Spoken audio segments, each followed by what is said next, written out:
अपने पसंदीदा शो के फुल एपिसोड देखने के लिए अभी डाउनलोड करें दंगल प्ले ऐप।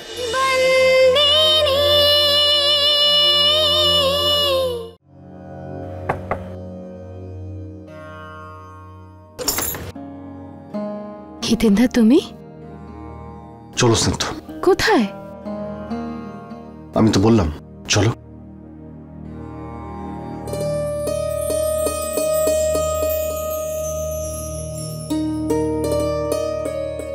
মা এত কিছু হওয়ার পরেও আমার এইসব। আমরা জানি যে ধর্মরাজ তোকে অনেক কষ্ট দিয়েছে, তো আমাদের আনন্দের জন্য একটু আনন্দ কর।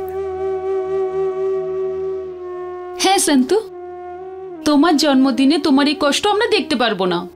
আমরা সবাই মিলে আমাদের সন্তুর জন্মদিন সেলিব্রেট করব।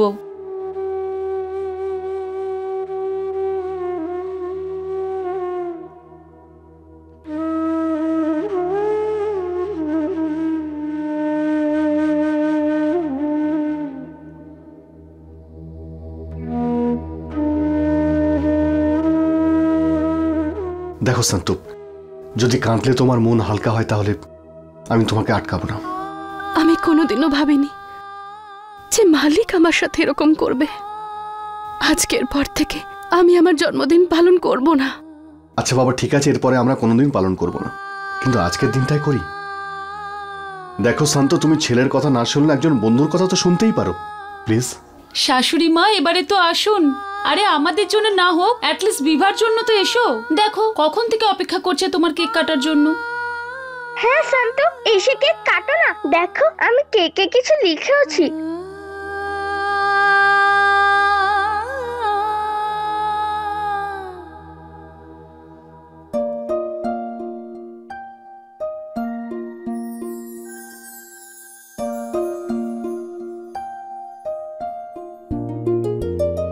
Happy birthday to you. Happy birthday to you.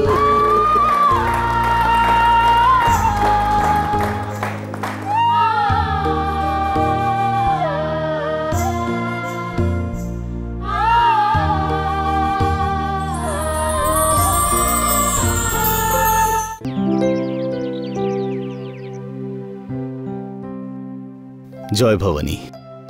কেমন আছো তুমি কাঞ্জি ভাই? আর আমার দিদি ভাই কেমন আছে? ওকে আপনি অনেক বড় শাস্তি দিয়েছেন, সহ্য করতে পারবে ও? ও হলো ধর্মরাজ মাহিয়া বংশের দিদি, কষ্ট সহ্য করতেও ভালোভাবেই জানে। কিন্তু যে অপরাধ এক্ষেত্রে করেছে তার জন্য এটা ছাড়া অন্য কোনো শাস্তি দেওয়া আমার পক্ষে একদমই সম্ভব ছিল না।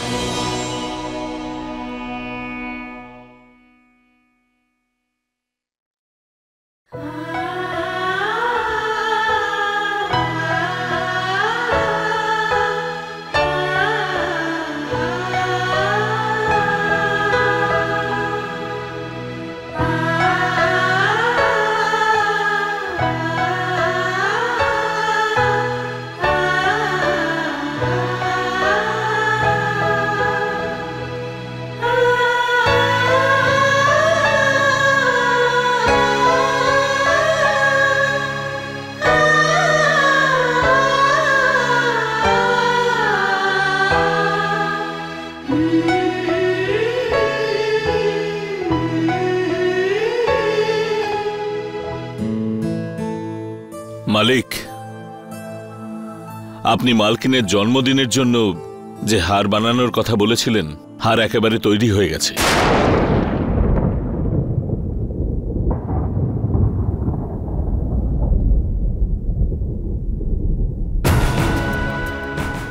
যদি নন্দ দেবকীকে অপমান করত তাহলে কৃষ্ণ তাকে সম্মান করত না। কত সরল আমার মা, কত সরল। গ্রামে গিয়ে শাস্তি ভোগ করছে, আর এখানে যে সব কিছু করেছে ওই সন্তুর জন্য হীরের হার তৈরি হচ্ছে।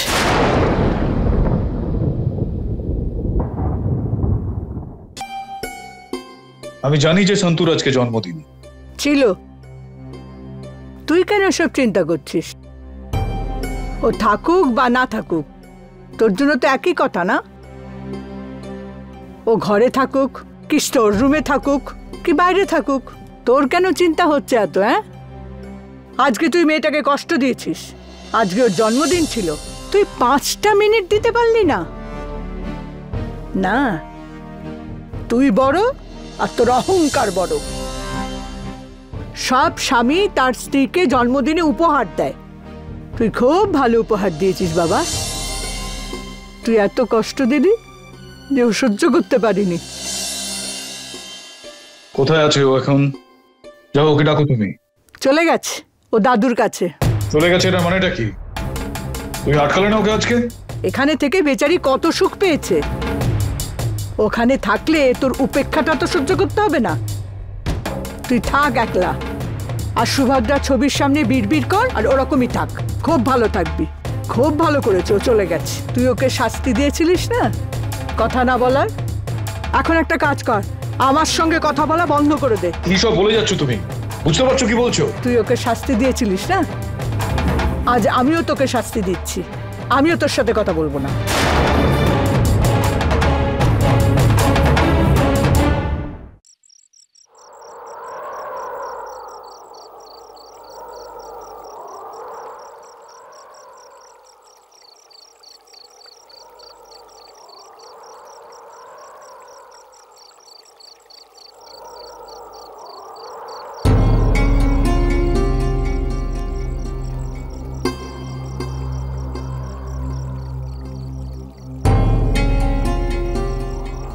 আমি জানতাম যে তুই এখানেই থাকবি।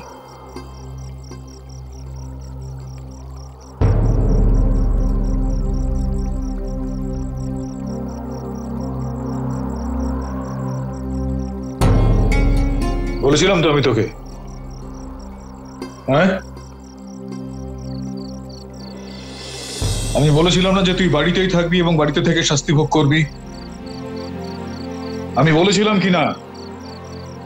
আমার কথা না শুনে তুই কিন্তু তার থেকেও বড় অপরাধ করেছি।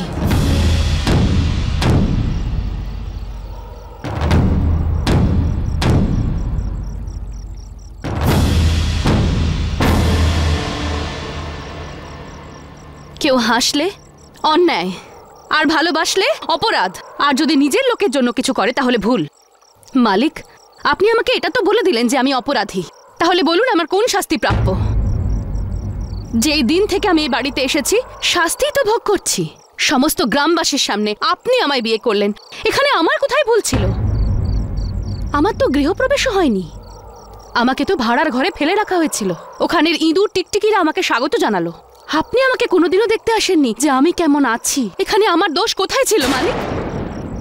প্রথমে তো আপনি আমাকে স্ত্রীর মর্যাদাও দেননি, তারপর ভাগ্য আমাকে দয়া করলো আর আপনি আমাকে স্ত্রী রূপে গ্রহণ করলেন। আপনি আমাকে বললেন যাতে আমি সবসময় পিসিমার খেয়াল রাখি, ওনাকে সম্মান করি, আর আমি তাই করলাম।